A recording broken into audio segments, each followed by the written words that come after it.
Hello, everyone, and welcome back to the Finger Guns Podcast with Tony, Dave, and James. I am your deep voice, cannot go any higher because he's not feeling very well, Jimmy, and I'm here as always with... Big T, Tony B. Yeah, and... Dazzling Dave. Dave is dazzling. Always. And I love this. Always. I love this for him, and I love that you're just still Big T. Always Big T. Big T, always big. Always big. Did you get any tacos? We had coops from Taco Bell, so I'm wondering if anyone's used them. Oh, yeah, motherfucker. I got tacos on yesterday, but it was at they were from Barbarito. That's lovely. Yeah. I just want to reminisce about solid food. I've been like eating stews and soups over the last few days. Yeah. Because I'm just not well, and I'm just like, Why what wouldn't is you eat that the Taco Bell then? No, that comes out as a stew. Okay. It doesn't Yeah, go I in get as it, a I stew. get it. I really want to make an Irish stew. I'm kind of jonesing. I'm I'll go jonesing for that. Mom's like Irish stew. I know for there's that. only like beef, carrots, and potatoes, and that's it. Mm. That's really what I really want right now. There was I'll try to find it for you. There was an Instagram reel I came across the other day. There was like a Guinness Irish stew, and it was like super simple. You just dump a bunch of shit in the pot and you're good to go. Yeah, good to go. I yeah. saw a girl chug 3 pints of Guinness in 30 seconds. Yeah, I saw That's that too. lovely. That's it can't That's be real. lovely. That's not possible. 30 seconds is too fast. Yeah. Yeah. It It's looked, 3 loaves of bread. Like, what are you doing? Yeah. It was impressive, was what it Yeah. was. It was impressive. Bet she But, took a hell of a shit after. Yeah, I Probably. bet. Probably. But shout out to Taco Bell for adding a $4.99 combo menu. Oh, Item. I'm sorry, That is what? new. That yeah, is it's called new. like a stacker or something, and it comes with fries and a drink. $4.99. Well, That's not fuck bad. me up. Let's That's do not it. Right? All right, I know where I'm going after this. Yeah, buddy. Hell yeah. Yeah. I'm just going to be over here this episode drinking my tea, sipping it slowly, and trying not to cough. So I appreciate I'm that. just going to lean into you two to lead this episode as much as possible. But you want to get into it and talk about some movies? Yeah, let's fuck it up. do it. Let's do this.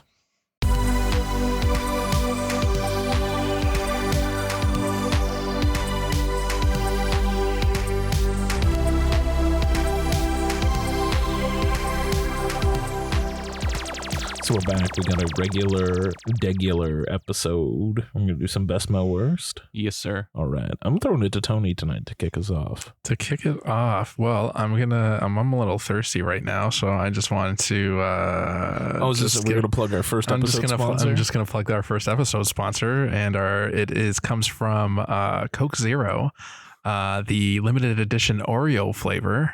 Yeah. Yes, we are trying it here. Oh, Dave's cracked his. All right. I'm gonna crack mine.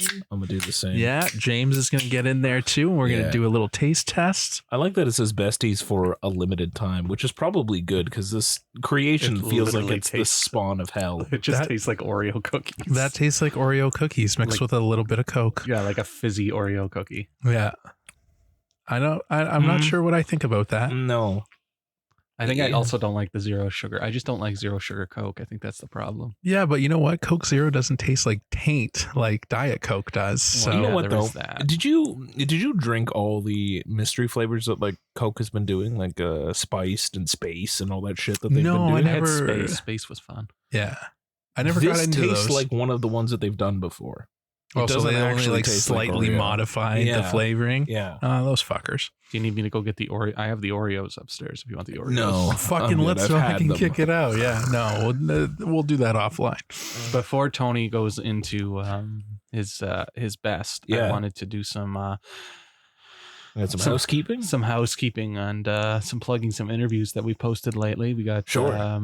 Adam Rodness and Stu Stone on Don't Fuck with Ghosts. Yes. Yes, Which was a blast. We got to go to the premiere. we got for to go that to the too. premiere. We never really talked about that, did we? We just kind of posted about we it. I we guess. posted about it. It was a fun premiere, and it was lovely when we got a shout out in the intro. They're like, the Baldwins are here, and I'm like, and James. Yeah, James. yeah. And James it's too. just become a running joke now, and I'm all here for it. But like that was just a lot of fun. There was a red carpet. They had like guys dressed up in like spooky, scary masks, like creeping people out. we got demons to do the finger guns. We Like did it get was a demons hell to of do a the finger time. guns. It was a hell of a time. So thank you to Adam and Stu for having us out for that. Yeah, yeah. And Absolutely. I'm not sure if it's still in theaters now, but it's definitely going to be on VOD by the end of the month. Absolutely. So you should You definitely check it definitely out. need to check it out. Yeah, For Lots sure. of fun. Make sure you're in a group when you see it. It's a lot more fun with a group Yeah, than it watch is it with watching people by yourself. Yeah, watch Yeah, it with people. definitely. It becomes a lot more of a good time. Yeah, It's like one of those good time movies where you want people around you. Yeah, like it's a good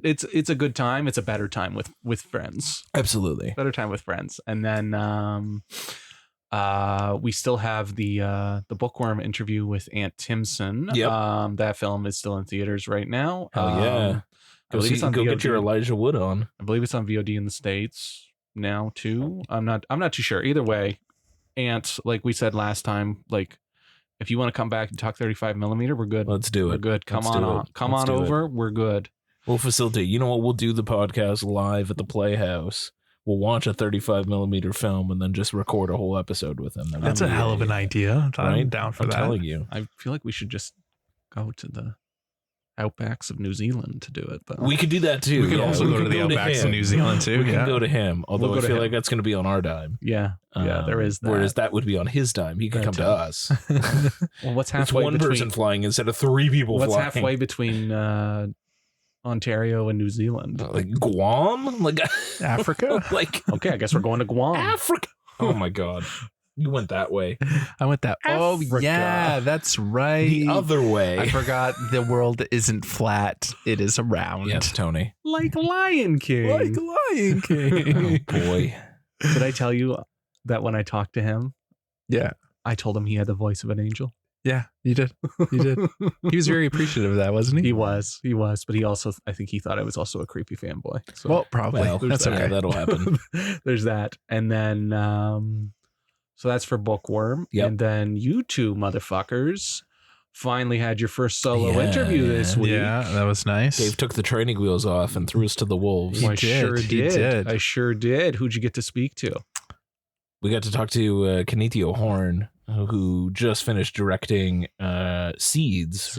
Writing and starring. Writing, starring, directing. Jack of all trades. Doing it all. And she was... and she's 8.5 months pregnant and promoting and it. still going on the promotions. Absolute badass. Yeah. So that was a real treat, and it's a real good thriller, I guess I would call it. It's also pretty funny. Yeah. And it's also Home Alone styles is one of the influences that she mentioned too, and I get it. Yeah. Yeah, I see it for sure. And there's also a lot of deep indigenous culture. Absolutely. Like flowing throughout the whole picture. If you don't know who Riki-Oh Horn is, which first of all you should, it's Tanis from Tanis and Letterkenny and Shoresy. Yeah. And she's also the deer lady in Reservation Dogs as well. So she's been around, and she's been in a lot of other films as well. Yes. She was in what's that one you like? Cronenberg's one. That baby Possessor. Baby Cronenberg. Yeah. Possessor. Baby Cronenberg. Possessor. She's in Yeah. Possessor. She's in Possessor. Yeah. So we had the privilege to sit down and talk to her for a bit, and that was it was great. It good convo, and also check out Seeds because it's great. Yeah, that one's coming out across Canada on October 25th. So when you're listening to this, it is available, and you should go see it and support Canadian cinema, support Indigenous cinema, and hashtag justice for potato. Absolutely. And now back to Tony talking about his best. Tony. That was a whole lot of plugging. It was. Yeah. But it's because we've got to do a lot. We had a lot of fun over the last little bit. Yeah, a lot of things have happened in the last couple of weeks, for sure. We've been pumping out some solid interviews. Yeah, we've been having, we've had a solid October. Yeah. Yes. So for my best, we're still in spooky season, so I'm coming at you with a spooky one. I finally corrected a blind spot of mine and saw a film from 2021. It is The Night House with Rebecca Hall. This is still a blind spot for me. So yeah, you guys need to Dave, have you seen it? No, I have not. Buddy, you guys need to correct it. Yeah. Haunted house kind of style. Yeah. Psychological. You don't really know what's real and what's unreal. Yeah. And Rebecca Hall just fucking aces. Oh yeah. Just aces. Aces. She's great all the time. She's absolutely incredible in this movie. This movie is it's relentless. It never gives up. Like it starts with a bang, and it just keeps going, and it goes deeper and deeper and deeper, and you're on this journey. And I'd say the last 15 minutes are pretty fucking intense. I was literally, and I unfortunately watched this on my phone. I know you guys hate when I watch things on my phone. I don't like that. I don't like it. I don't like it either love sometimes, but this. sometimes it's just how it works. Rebecca, if you're ever on the podcast, do not group us in with this motherfucker. Yeah. 'Cause That's just never put- happened. Just put it this way. Yeah. The last 50, I was in my kitchen and I was doing the dishes and I was about 20 minutes to the end. And buddy, I was literally at the counter with like clutching my phone for dear fucking life because I was like, oh man, what the fuck is going to happen? Wow. Shout out to the iPhone for having incredible speakers because like Oh, I literally mean- like the sound design and the music definitely came in loud and Melissa did yell at Yeah. me to turn the fucking thing down. I don't think Apple needs us plugging I know. iPhones. But Stop still, your mouth over there. I'm working on it. My kid can cover his mouth, so can you. There you go. Anyway. Absolutely incredible movie. You need to see it for spooky season. It is spooktacular. She's literally one of the most underrated actresses out there. Oh, Literally, Yeah. because like between this performance and what was the other one? Resurrection. Yeah. Like holy shit, they were That- back to that- back, weren't they? That 10-minute monologue. Yeah. Literally, and she has a couple good monologue. She has a good fucking monologue bit too. That's literally Man. like daddy hit mommy moment kind of thing. Like it's just so incredible. She is so underrated. I cannot believe that she has not gone to bigger things, but also I kind of like that she hasn't because she gets to do these kind of indie movies where, you know, she can give a performance like that Yeah. and be the most memorable thing of the movie. Well, she should have exploded out of Iron Man 3, but they decided to make Guy Pearce the Mandarin instead of her. Yeah, that was pretty which stupid. was a choice. Definitely a choice. A choice. But what is a choice is you two fucking chuckleheads seeing this movie. So make the right choice and watch it. All right, fair enough. on my Fair enough. phone, or can I watch it on my television? Do what you want, buddy. I'm not judging. All You right. can start it on your phone and then cast it to your Okay, TV. there we go. That's exactly what I'll do. Yeah. That's what I'll do. All right, what do you got, Dave? All right, so I corrected a blind spot as well. And this film is turning 30 this year. It's from 1994, and it's from our one of our patron saints of the podcast, Mr. John Waters. Yeah, you did. All right. It's Serial Mom with Kathleen Turner. Oh boy. I am so happy that you saw this movie. Oh boy. And oh boy is right. Ricky Lake is in it. What's his nuts from Scream? Lillard? Yeah, Matthew Lillard. Matthew Lillard. Who sat in front of me at fucking Life of Chuck. Like Chuck. Yeah. And Sam Waterston from Law and Order. Yeah. Oh, nice. Law and Order. So What a weird combo. it's this movie is it's a journey, James. I don't know if you know Yeah. anything about this movie, No. but basically they are like an all-American family. Yeah. It's all happy-go-lucky. Everything's good, except she has a bit of a dark side, Yeah. and she starts killing people. Oh. And she tries to cover it up, not very well, and eventually it leads to her being going to trial. And I'm not lying when I say it reminded me a lot of Joker Folie à Deux. I was gonna ask if it was Yeah. better than Joker Folie. Oh, it's most certainly better than Joker Folie à Deux. They should have just got fucking John Waters direct Joker. Oh my god. But just like the way they made this movie, it was made in so I guess it would have been made in 93 versus 94. It came out in 94. Yeah. But like there's a bit where like they're chasing her in a car, and it's like all the police are coming and they're like going very, very slow. Right. And like the only way it could be more blatant is if it was in a white Bronco. Oh, okay. But they did it before. Yeah. And like the whole media circus angle of the movie is just very like Of that. like you watch it and then like literally OJ was like a year 2 years later, and you're like, Wow. what was John Waters drinking in Baltimore that he wasn't. predicted He wasn't. that this was coming? He just went with it, and then OJ went and saw that movie and went, you know what? You know what would be a good idea? This is how you really get the But media it on is- your side. It is bonkers. James, you need to see this movie. Like, This movie's it is insane. Bonkers. All right. Like it just goes to some places where you're like, Oh, No, I'm into this cast. It seems like it's fucking nuts. whack. Literally, It is like my wacky jaw tobacco. just got literally just gets like more and more agape, and Insane. like it's Like crazy. Oh, I John Waters. literally, Bless that man. I had like this stupid shit-eating grin on my face the whole time I was watching this movie. Yeah. It's so much fun, and it's his tone, so it's very like tongue-in-cheek, very like not serious, but also kind of serious. But kind of serious, yeah. And he also cameos in the movie. He's a voice on a tape, and the tape is like a letter she got back from Ted Bundy. Oh fuck! He's Ted Bundy. That's wonderful. It's your typical John Waters like Yeah. ridiculousness. Yeah.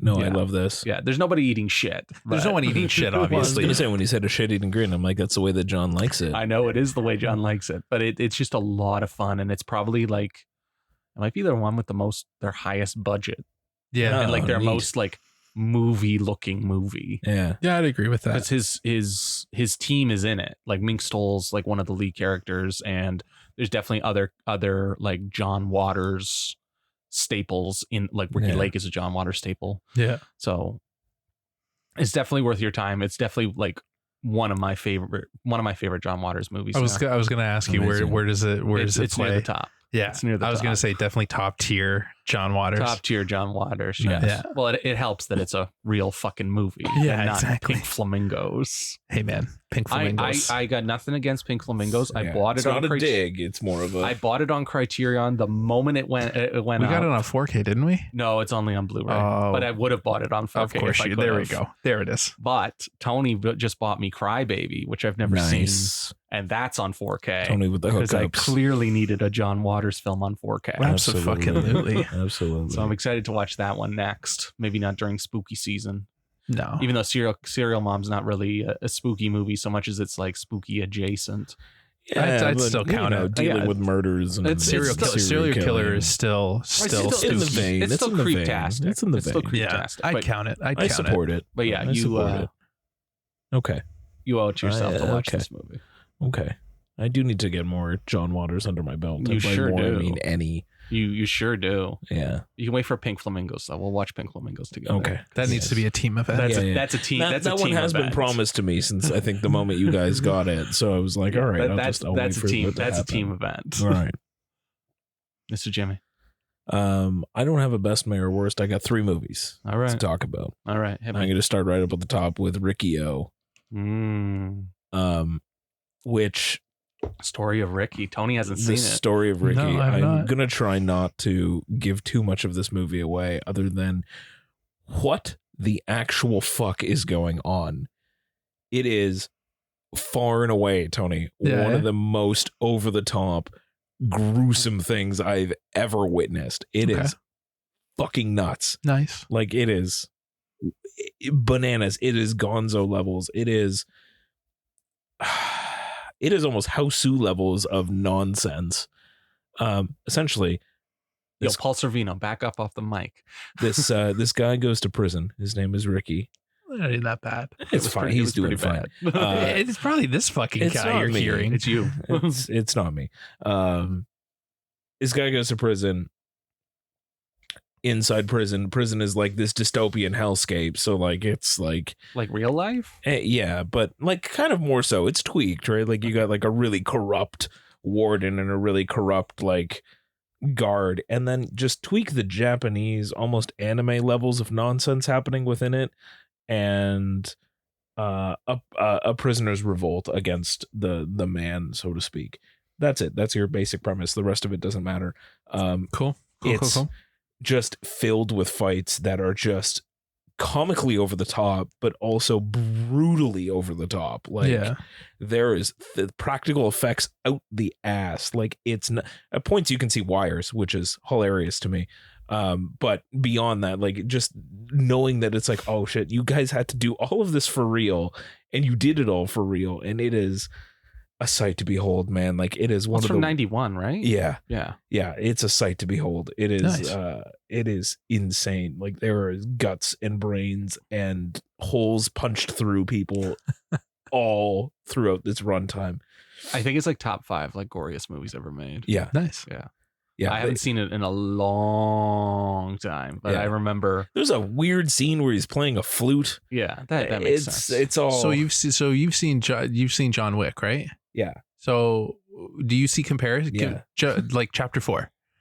Do you see comparisons because of the when I was reading back when they were doing like all like the hoopla about chapter 4, this movie kept coming up.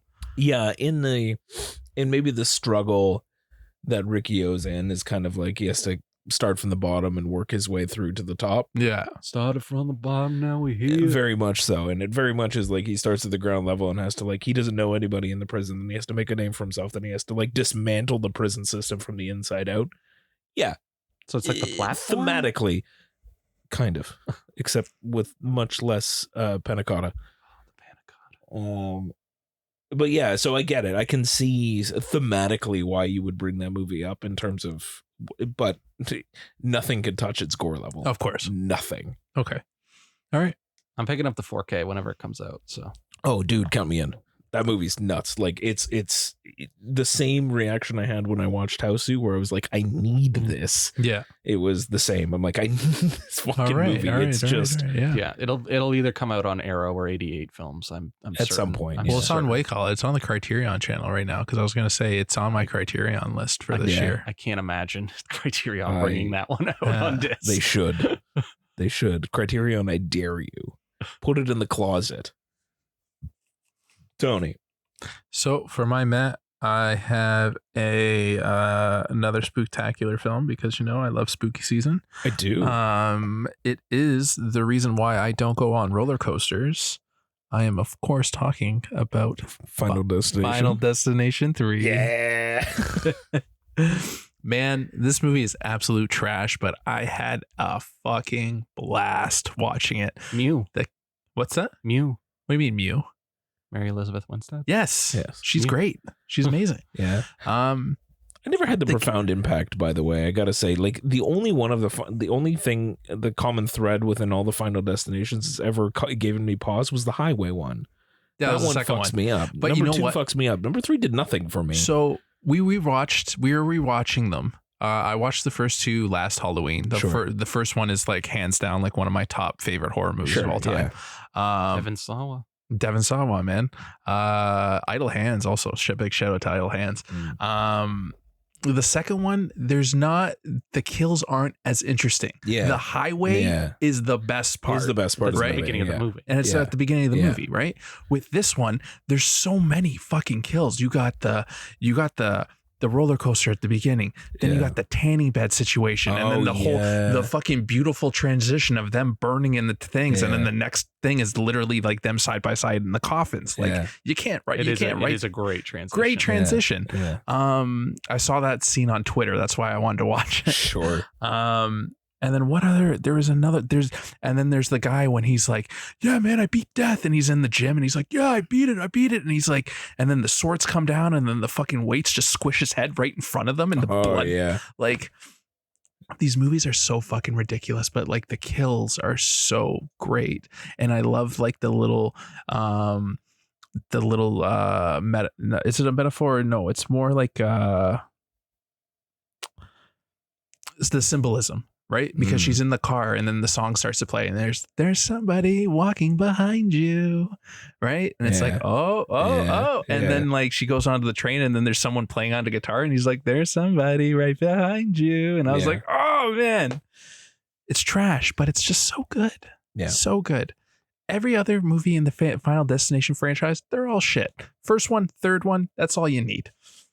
And that was my rant. The 5th one's kind of clever.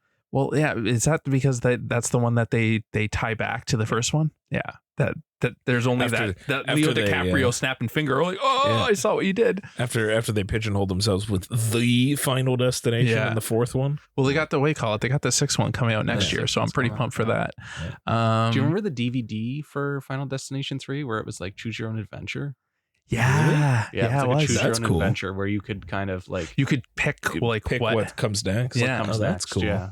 Like, are they all going to get on the roller coaster or not? Type thing. Oh, Yeah, that's it was like, pretty fun. Like they all die at the end still, but yeah, like yeah, it's no matter what you do, yeah. well, no matter what you do, they're all dead. But like some of them last a bit Yeah. longer. Did either of you play Until Dawn? Yeah. Speaking of, yeah, I never finished it. It's I very really Final wanna finish. Destination. Yeah, finish yeah. And then there's the other kill where it was at like the Home Depot and she like trips over herself and then all of a sudden falls on a nail gun and the nail gun just fucking like I remember that. right. It's so remember that. fucking Very stupid. good. Like you're screaming at the TV because these people are fucking Yeah, stupid. well, they have to be. They have to be. They Yeah. have to be. That's the movie's got a movie, right? Yeah. Is that the one? No, I think it's later. Which one is the one where like the guy lands on the pool fucking the thing at the bottom of the pool and it sucks his shit out? Oh yeah, I think that might be the second one. Okay. That might have been the second one. Yeah, I remember that one. See, the second one gave me weird fears. The third one didn't as much. The second one with Dude, I can't go on a roll. I can't go on a fucking When roller coaster, man. I still go on roller coasters. The hook hand thing with the elevator. Yeah. See, Oh. weird fears. I don't know. Oh, they're just good at that. The first one where the train goes by and it like cuts Sean William Scott from like the mouth Oh, up. sure. Yeah. Like, Yeah. He told when I talked to him, he told me about that. Apparently he didn't tell anybody, and he told all his his family to go see it. Oh, And apparently they God. went and saw that. He didn't tell them how that what Oh, happens. God. That's And apparently his amazing. brother was like, "What the fuck, man? Jesus. What the fuck? Why wouldn't you tell me this? Yeah, Are you okay?" He's Jesus. like, "No, I'm missing half my face. Yes, Yeah. I'm fine." Oh, Fine. my gosh. Movies. It's a fun one. It's a fun franchise for what it is, right? Yeah. I'm glad they're bringing it back. Yeah, I'm glad they're bringing it back. definitely. But yeah, Mr. David. Well, since you were talking about a throwback franchise, I should probably talk about the hottest new horror franchise. And I'm good. It's not quite a meh.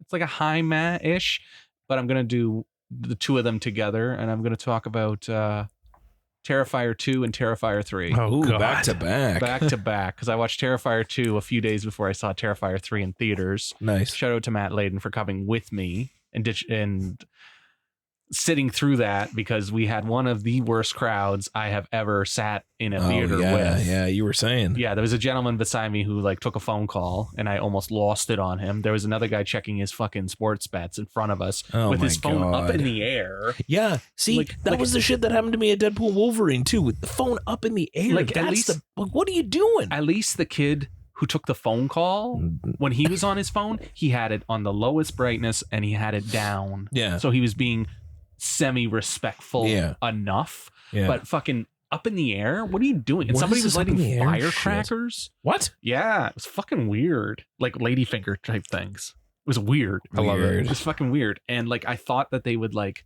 get rid of some of the riffraff because they were IDing the balls out of that movie. Yeah. But they did not get rid of all the riffraff. Well, when we talk about the movie later, there were still, so it was Terrifier 2 and Smile 2 were Terrifier 3. Terrifier 3, Smile 2 beside each other in the theater, and they were IDing for both. Yeah, I can imagine. Yeah. I can imagine.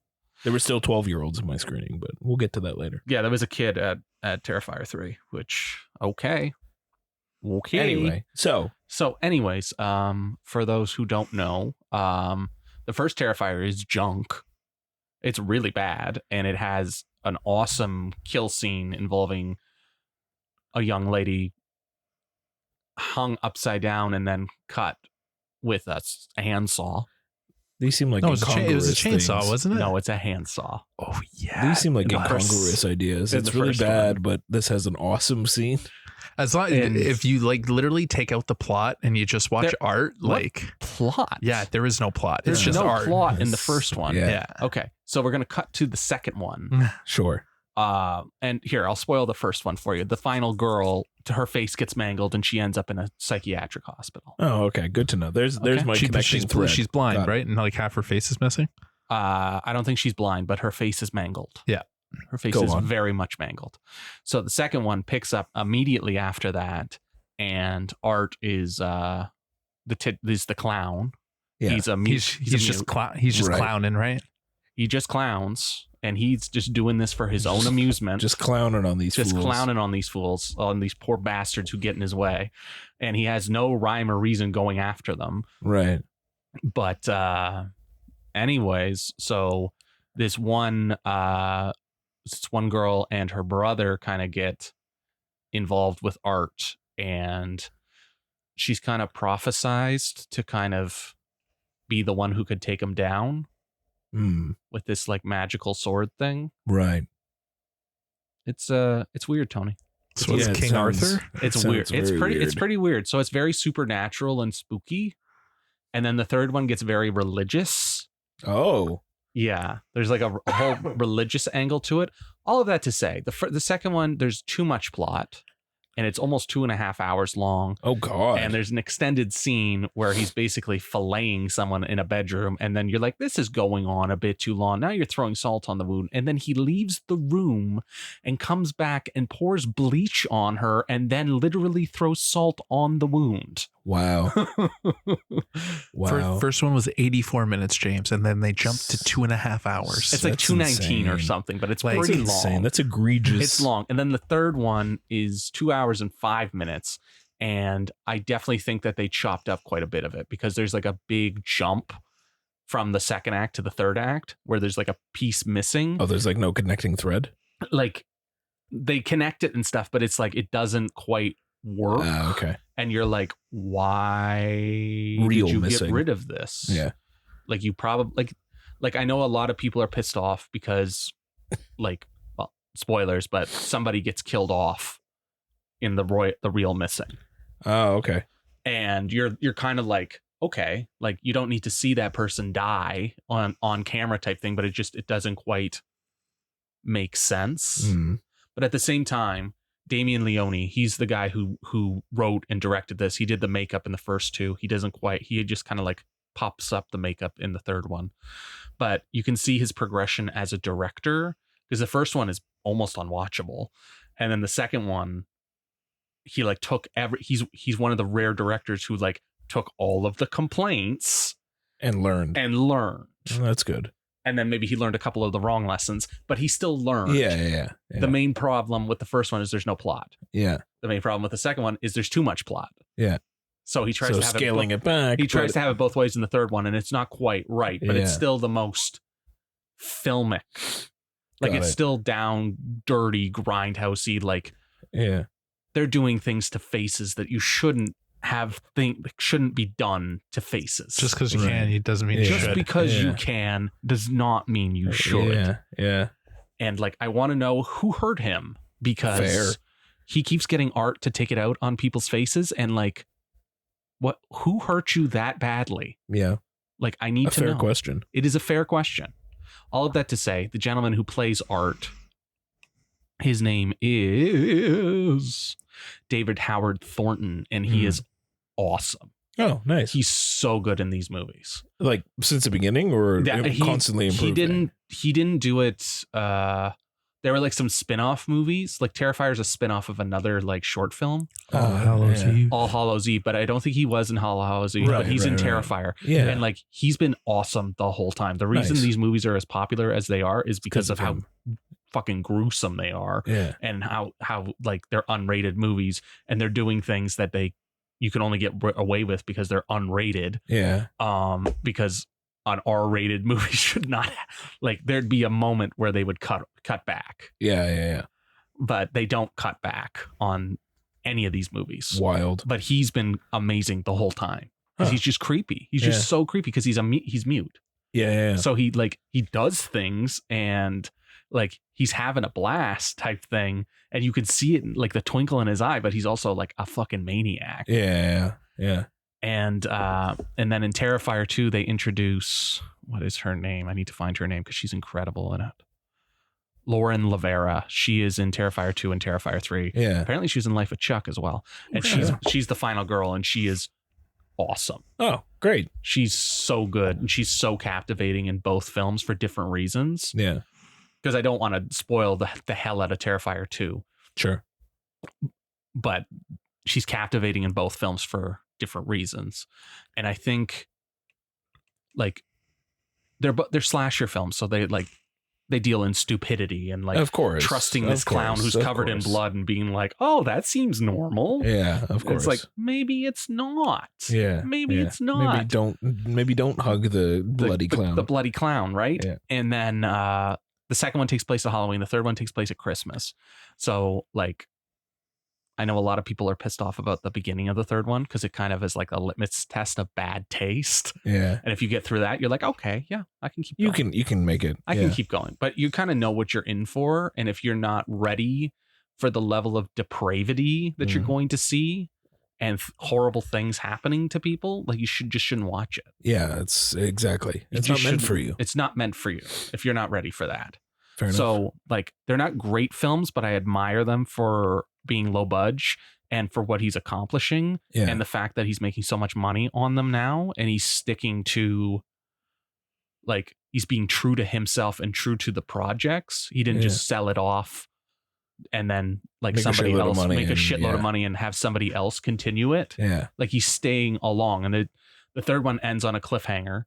So there's going to be a 4. I have a feeling there'll be a 5th one too.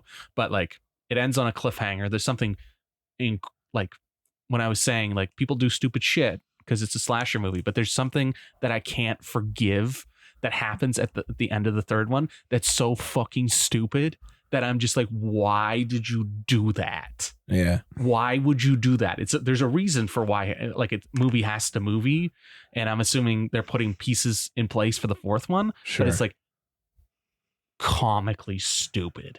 All right. Like asinine stupidity.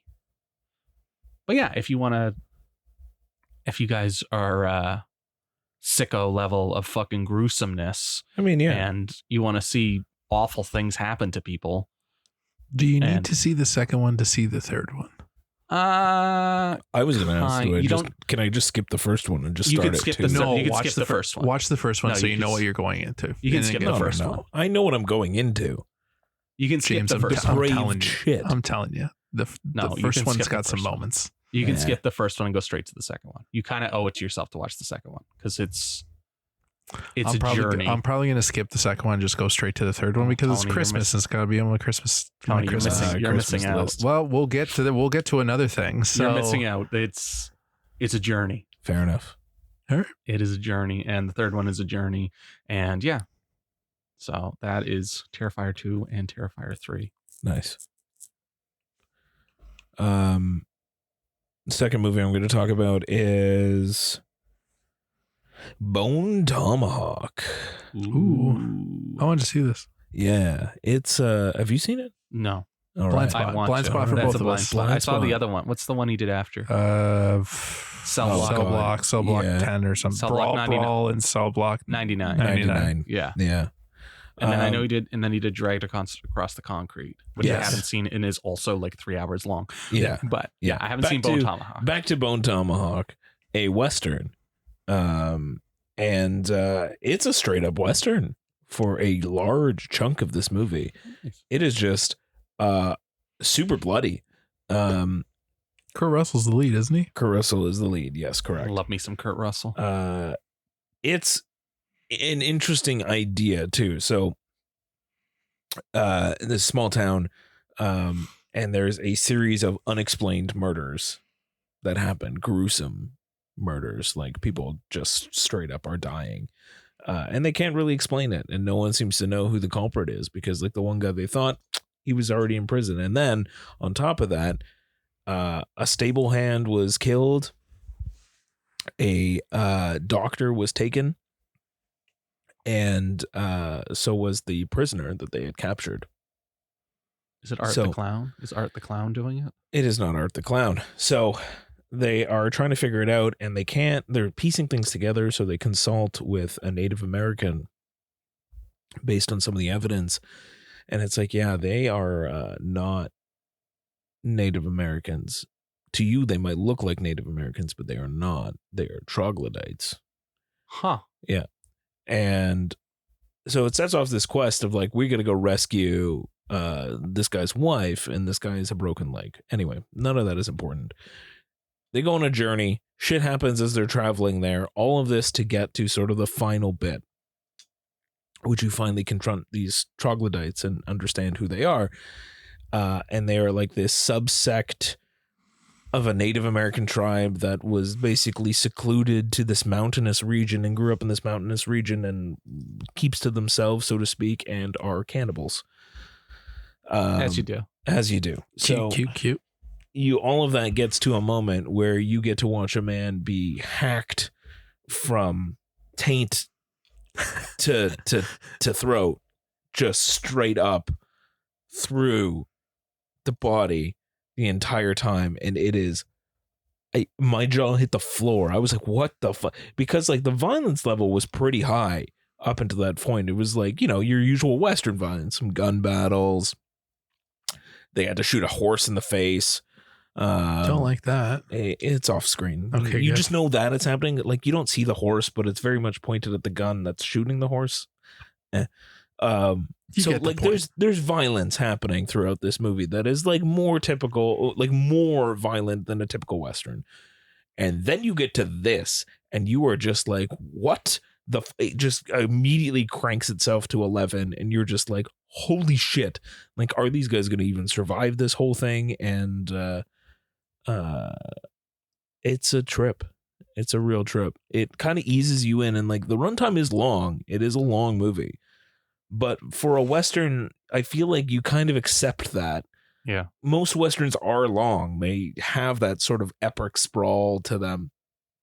And while this doesn't have the scale of epic, because it is not It's done at the budget of a huge epic Western, and you can feel that in kind of like the sets that they have and the way that it's shot, but he was able to sort of achieve that scale and lull you into this false sense of like, oh, it's just kind of like your normal Western and this and that. And then it just kind of builds and builds and builds and gets to a point where your jaw just has to hit the floor because you're like, I can't even believe I got here. I don't even know where the fuck I am anymore. Like it's wild. It's not the greatest thing ever, but it is super enjoyable. And I would say if you can find some time to work that in, do it. Cause it's a trip, and it is certified sicko when you get to that. I'd say maybe the last 40 minutes of the movie. It is on full blast. Nice. It's just funny that you mentioned that right after I talk about Terrifier. Yeah. I got you. We on the same page. Apparently. Tony, what do you got?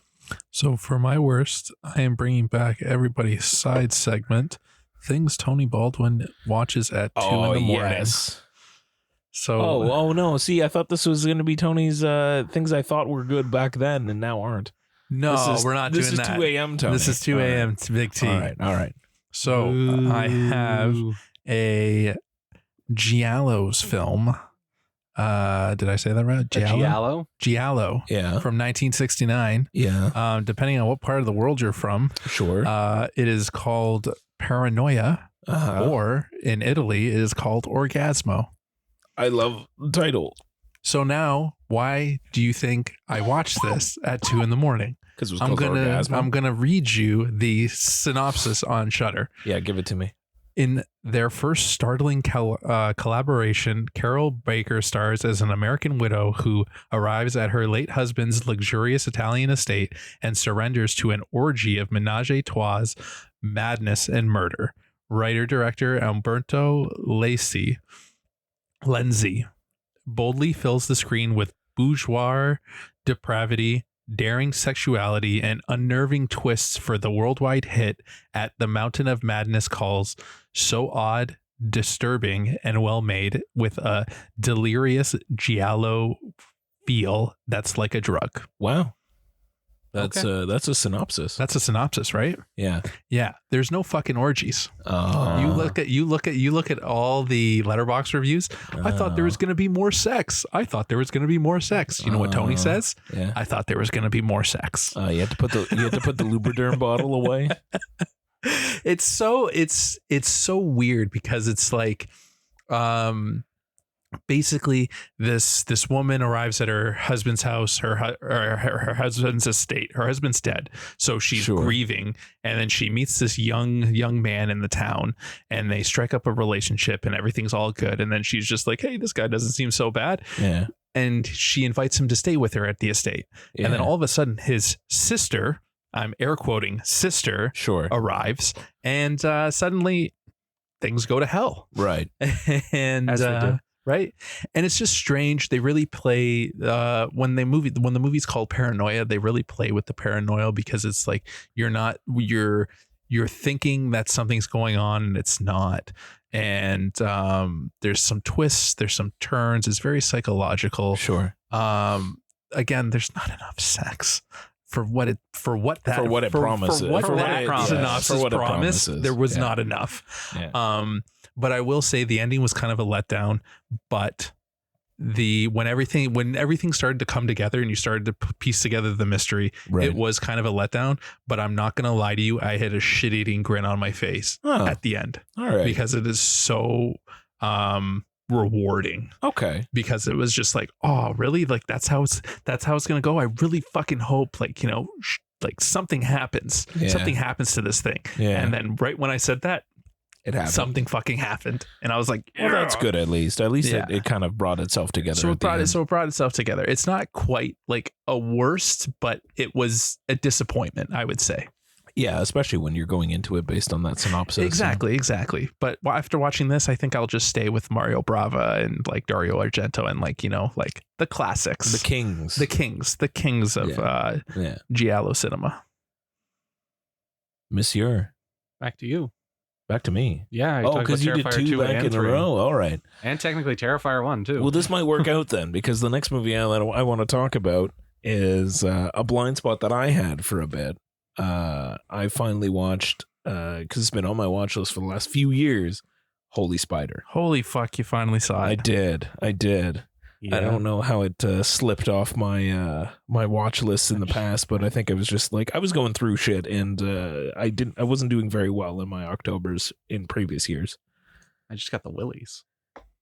Holy fuck, man. I reread my review. Yeah. And I was like, holy fuck, that's the movie.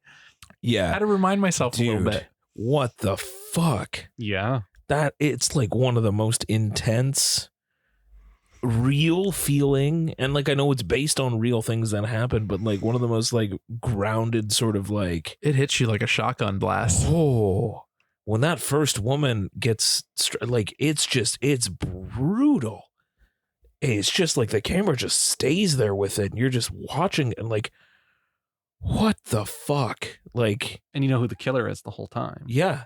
That was the interesting angle that I enjoyed. It was just like, it didn't try to like, it wasn't this mysterious shadow. No, I wasn't trying to hold it. Was this guy. Like, yeah. It was this guy that was perpetrating all of these murders, and just like, and I liked the angle that it took, that like you started with the victim, you swapped over to the killer for a while to just like understand like, what is his life? Like, what is happening around him? Is there anything that you can peel from this that is influencing his decisions here? And not much.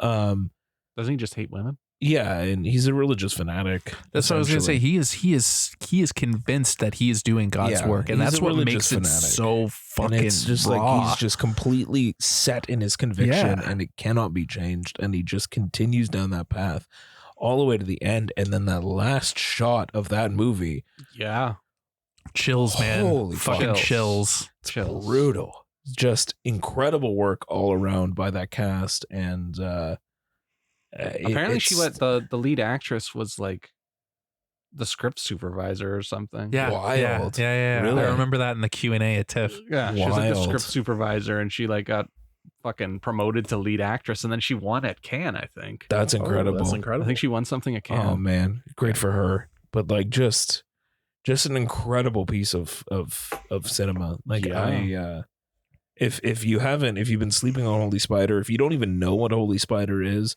correct that, because it is an incredible film.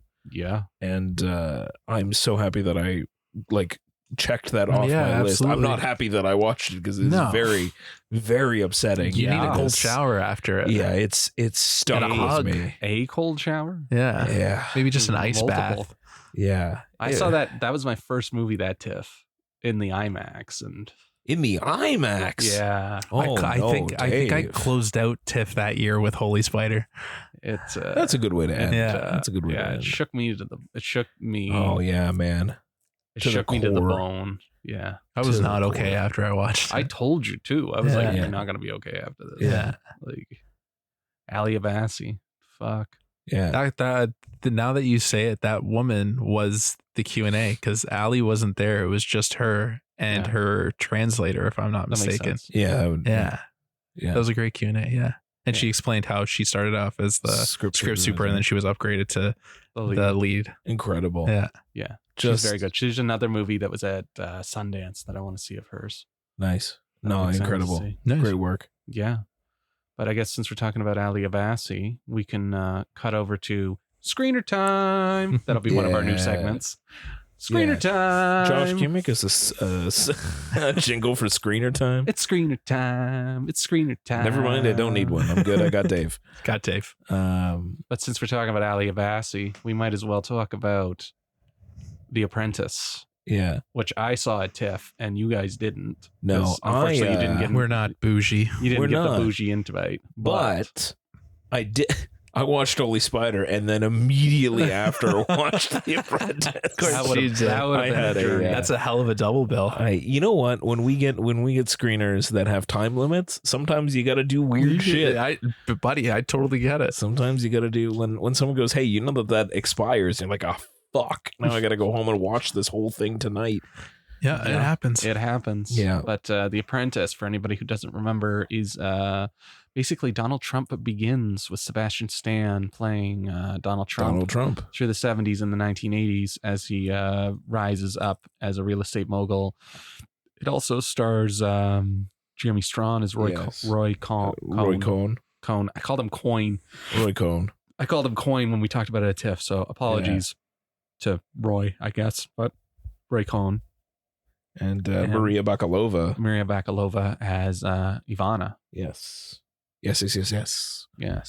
So it still struck me as fucking horrifying, and Sebastian Stan's gradual kind of, I don't want to say decline, but kind of like his evolving from kind of like somebody who has morals to somebody who clearly doesn't. Yeah. It's incredible, his transformation in that movie. He's very, very right down good. to the mannerisms, man. That's what I was going to say. It was such a subtle performance where he's clearly trying to play Donald Trump, and the thing to check yourself at the door with is it's not the Donald Trump in terms of mannerism and presentation that you're used to from now or from even the early 2000s. You have to go way back before my time. Yeah. I think the earliest representation I would have had was Home Alone 2. Like that would have been closest to of a connection that I have. So he had to go. That's where it should have ended, was him doing the cameo. Realistically. So going way, way back to there, and then just you watch his performance and he's just like, he's got it, and it just subtly tweaks it the entire runtime of the movie. And it's just so, you don't even notice it happening until at one point you're just like, well, what the fuck? Like what? Yeah. Like it's an incredible, Sebastian Stan is incredible. Like midway through the second half, you're kind of like, you adjust and you're like, oh. Yeah. Oh, this has been happening the whole time. Yeah, but you didn't realize it until that moment where you're like, oh, holy shit, Sebastian, what the fuck, man? Like, yeah, he's knocking it out of the park. Like this and A Different Man, just knocking them out of the park. And Jeremy Strong is, well, he's strong. He's very strong. He's great. He's Kendall Roy. He's very, very good. He's great. Yeah, like he knocks it out of the park. Like his inflections and just like the way he's presenting, the way he's moving, the deadpan, like he is dead behind the eyes, and he sells it so fucking good. I held on to every word he was saying, and how vicious he was, but he didn't. He's not like. It's not like vicious, like very in your face. It's like it's very subtle. You don't realize that he's being vicious until you actually just hear what he's saying. Right up into the end, too. Yeah, right up until the end. Up into the very end, it's still got this. And even like the moments where like, his character had to like swallow his pride in order to like ask for some assistance and help. Like it was still like just incredible performances in this movie. Well, it's a fun I say fun. It's an interesting juxtaposition because kind of like they play both halves of the same coin, and they're different.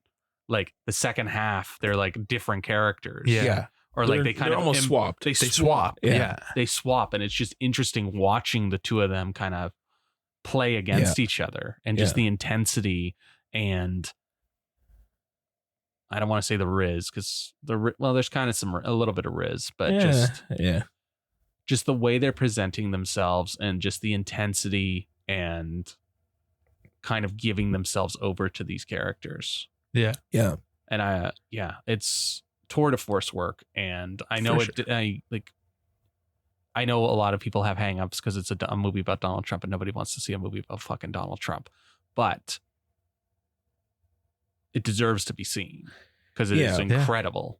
It's and I mean, even just as like a character study, it's something. Like I mean, this movie isn't like life changing in any way. No. It's not groundbreaking in terms of its content. I don't really even care about the plot. Like the plot is secondary to just the performances. This sort of headbutting tete-a-tete. It's just a nice two-hander between the two of them for sure. So and it's so well done and so well acted that like you're kind of just like fully on board for the ride. You're just like, all right, like let's see where this goes. Like, as deplorable as Trump has become, especially since then, even just to see sort of like the rise and like just even an idea that like he was a human, he is a human, but he had sort of morality and things, and like things shifted and corrupted as a byproduct of kind of like the era that he grew up in.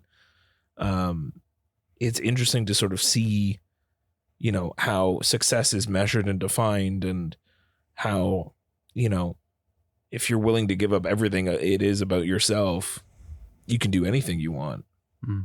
It's but I think it's more of that than it is like and then Donald Trump does this, and then Donald Trump like it's more about the character itself, the person itself, the acting of it, rather than what's going on around them. Go. No, you go. Fine.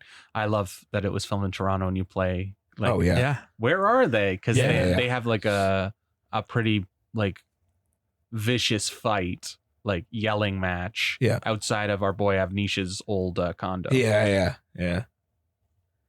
Screaming at each other. But Toronto does pretty good as a stand-in for New York in this one. They do a really good job. And then just piggybacking off that, the cinematography, the way they make this film look, and like they obviously shot it on film, or at least like parts of it, and like that grain, especially at the beginning, like they obviously like the style changes as they go through the years and stuff, but like just that opening, it's that very old documentary vibe kind of thing. It looked so beautiful. I was literally just enamored by how it looked, and I was like just mesmerized. It was awesome. I was on board the entire time. Yeah. I liked it both times I saw it. Yeah. So and no complaints. I wanted more of Maria Bakalova. I thought she was great. Yeah, definitely. I thought she definitely was underutilized. Good. Yeah, and then Martin Donovan as his dad Fred. He's very good. Yeah. He's not in it a lot, but he makes enough of an impact. Exactly. Yeah. And I don't think they're cosplaying. Like they look like some of it, like you're like, okay, yeah, they might be cosplaying as these fucking terrible people, but I think they did a good job with the makeup. I think so. Yep. It's not and because it's set when it's set, it's not like over the top or egregious, I don't think. So, and I just love that part at the end, or is it at the end, or like almost midway through, where he's like Reagan has a new statement, like or a new slogan, make America great again. I was like, Jesus Christ. Like, I like the again part. I love that. I love that. But so that one's still is in limited release right now, and I believe it's coming out on VOD very soon. So it's definitely worth your time. Mr. Tony, could you tell me about another film that's hitting VOD very soon? It's called Frankie Freako. Oh, Jesus Christ. Which was a movie we missed at Fantasia. So Frankie Freako is like one of those 90s movies where, the parents leave for the weekend and the kids, when what's that old sign it's saying, when the cat's away, the mouse play. That sounds about right. Because so there's this guy, he's really straight, like he doesn't really take a lot of chances. He's like kind of like he's a square. He's a square. Yeah, He's a square. yeah. And his girlfriend leaves him for the weekend. Sure. And they're his variation of intimacy is holding hands. yes. She's like dressed in like this like fucking negligee nighty number, and like they're holding hands, and he's just like, that's all he needs. That's it. Got it. Okay. Yeah. Sorry, not even holding one hand. One hand. Yeah. Or it's the finger, isn't it? I think it's one hand. Okay. I think it's one hand. It might be a finger. I don't Either know. way. Either way. So when she leaves, all of a sudden he's visited by these 3 monsters. They're freaks. Freaks. Freaks. Like the ghost of Christmas past, Not present, quite. future. Not quite. So he calls like the back or it was like a infomercial yeah, it's like an infomercial. okay. If you to get wanna your kinda- freak on. to get your freak on. okay. Call them. Sure. So he calls them, and 3 freaks show up, and tear up his fucking house. right. And hilarity ensues. Yeah, and it's all puppets. Got it. Cool. The titular Frankie Freako is one of the freaks. Is one of the yes. And Okay. they bring lots of cases of what is it? Fart soda? Fart cola, yeah. Fart cola. Fart cola. Yeah. There's a scene in the movie where he opens the fridge and it's just fart cola. Oh, that's Yeah. I always open my fridge hoping my fridge is going to be all Faygo, so I get it. Yeah. I get it, yeah. Dave, would you share? Do you think you share my opinion of this movie? That I said woof immediately after it ended, Yeah. and that I was exhausted watching it, and I had to watch it in 2 boy. sittings. Oh boy. We I don't know. That wasn't what I was anticipating you guys going with that synopsis you just gave. we rehearsed this part. Yeah. There's a huge catchphrase in the movie. It's called Shabadoo. Dave? Shabadoo. Shabadont. Yeah. Shabadont. Shabadont. Excellent. Well done, everybody. So it's directed by Steven Kostansky, who directed Psycho Gorman, which I really, really want to see, and I still haven't seen. And he did the Void too, which I heard is like really fucking good. And Manborg. Manborg. Yeah, he did Manborg as Oh, well. So shit. it's Canadian. Right. And this movie was filmed in Hamilton. Oh, Yeah. Yeah, That's fun. Frankie That's Freako was filmed in amazing. Hamilton. that's fun. So it's creative, and it's it's creative what they're able to do, yeah. and the puppet work is great. Amazing. Right. It's just kind of a mess Okay. of ideas and nonsense. That's just kind of like nonsense is a big one because it's Right. just a lot of nonsense. it's a lot of nonsense. Got it. It's a very specific tone and Yeah. a very specific brand of humor. Yeah. And it most certainly was not for me, but I respect it for what it tries to accomplish.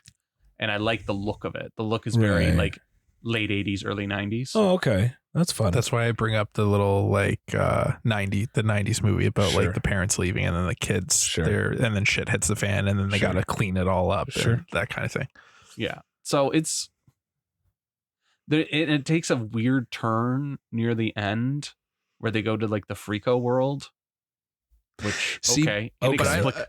inexplicable, but yeah, all right.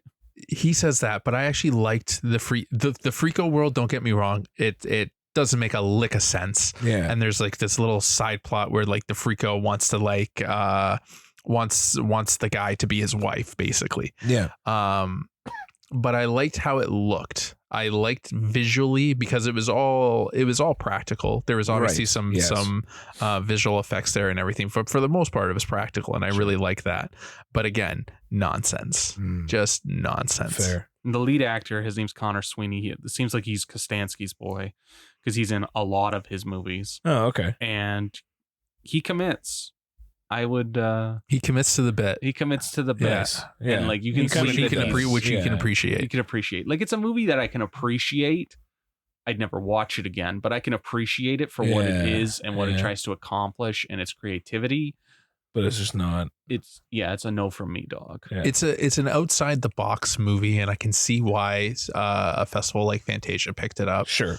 Because it's fucking weird. It's fucking Yeah. weird, but even Psycho Gorman was fucking weird too because like they played that as like the demented version of Power Rangers, and Right. it is. Yeah. Right. So I would say like this is like the demented version of like the Garbage Pail Kids or something Sure. like that. I'm pretty sure the Garbage Pail Kids was pretty demented to start with. Yeah. Well, they just elevated The it. demented version of Fraggle Rock. Like Yeah. Like that. We're or like getting along or the like a lines. demented version of the Muppets, Sure. like that kind of thing. Well, that's Meet the Feebles. Feebles. Meet the Feebles, obviously. Okay, sorry, PJ. It's been done. Please. It has been done. Again, I admire the swing. Yeah. There's parts to like about it, but overall, it's fucking nonsense. Fair. Yeah. Fair enough. It's definitely nonsensical bullshit. But so that'll be on VOD very soon, if it's not already. And then the last one we wanted to talk about for screener time was Your Monster, Oh, which yeah. is in theaters Now. tomorrow. Tomorrow. Yeah, Yeah. Now, when Yeah. you're listening to this, it'll be in Now. theaters. It'll be in theaters. Stars Melissa Barrett and Tom Barrera and Tommy Dewey, right? Tommy Dewey. Yes. Yes, and just and why should I go see it? I read a review before I saw the movie.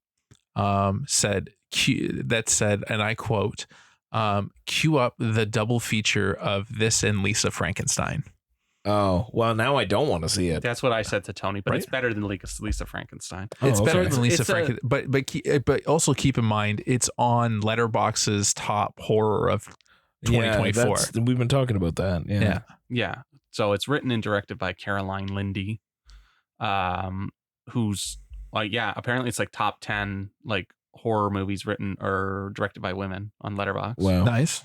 So it has that going for it, but this is another kind of goofy one, kind of silly, kind of not, kind of serious. Yeah, it gets serious at It some gets points. it's very mixed bag, but basically the young woman is she wants to be a Broadway star, and she helps her boyfriend kind of craft the Broadway musical that's going to kind of like take her to the top. And then she gets cancer, and during her treatment he decides to dump her. Oh, He can't fun. handle it. Yeah. And then after her treatment, she goes back to her mom's house and she's on her own, and she discovers that there's a monster living in her closet, and this monster has been living with her entire life. Oh, okay. And then they kind of start interacting, and then it's about her also trying to get into the Broadway show anyway. Like she's like a background player. She's the understudy. She's the She understudy. becomes the understudy. Yeah. And so it's kind of like her with this monster and kind of like learning more about herself, Right. falling in love with this monster, Right. and then also kind of girl power with the Broadway show and this piece of shit fucking director. Fair. And just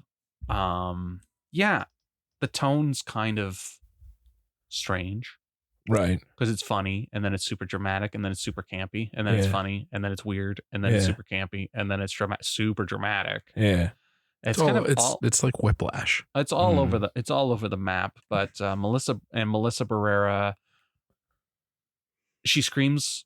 Her screaming and her like inflection when she's angry is very dramatic, kind of like Broadway dramatic. Right. So I think it's on purpose for sure, but it's a little distracting. Yeah.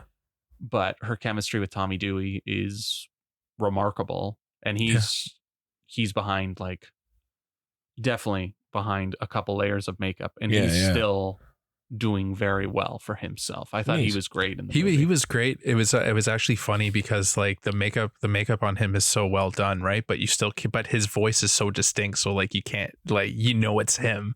Yeah. And he's like he's having a blast. He commits to it, and I like his commitment to the character. There's a lot of undertones of Beauty and the Beast. Fair. Yeah, it kind of reminded thing. me a lot of Beauty and the Beast. Yeah.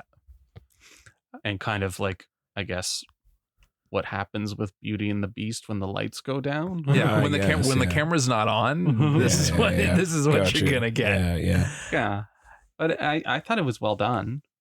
It was decent. I really like Melissa Barrera in there, and I like Tommy Dewey, and I like their chemistry. There's just like, I don't want to ruin it, Right. but there's you can predict it from a mile away. Mm. I wish they went another route Right. because I feel like it's more of a cop out how it ended kind of thing. That's fair. Yeah. And you know it's coming, and yeah, the it's still shocking when it happens, but like I feel like they could have gone a different route and like kind of like finangled it a little bit differently. Fair. But yeah, it was decent, and it sure as shit a hell of a lot better than fucking whatever the fuck Lisa Frankenstein was. Yeah. Well, good. At least that. Yeah. There's a lot of things that are better than Lisa Frankenstein. Yeah, it's kind of a low bar to set. Low bar. It's a low bar. But it was decent. I wanted to like it more, and I think it was a little bit hyped for me seeing that it was like on all these top 10 lists and all this stuff. So I think it was a little bit overly hyped. If I didn't know that going into it, I probably would have liked it a little bit better. But yeah, that's my thoughts. Fair enough. Yeah, I thought it was fine. Yeah, I'd watch it before I'd watch Frankie Freako again. Yeah. Definitely. So what's next? So is it time to get fucking weird? Yeah, man. Have we not been weird this whole time? Let's get weirder. We're about to get fucking weirder. Let's get weirder. Evil lurking deep inside, its darkness knows no limit. So listen closely if you dare. This is the Shudder Minute.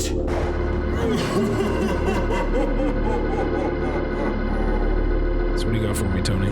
What's your Shudder Minute? On the Shudder Minute, we have the new film from a new French film. Yeah. Called Mads. Yeah. Okay.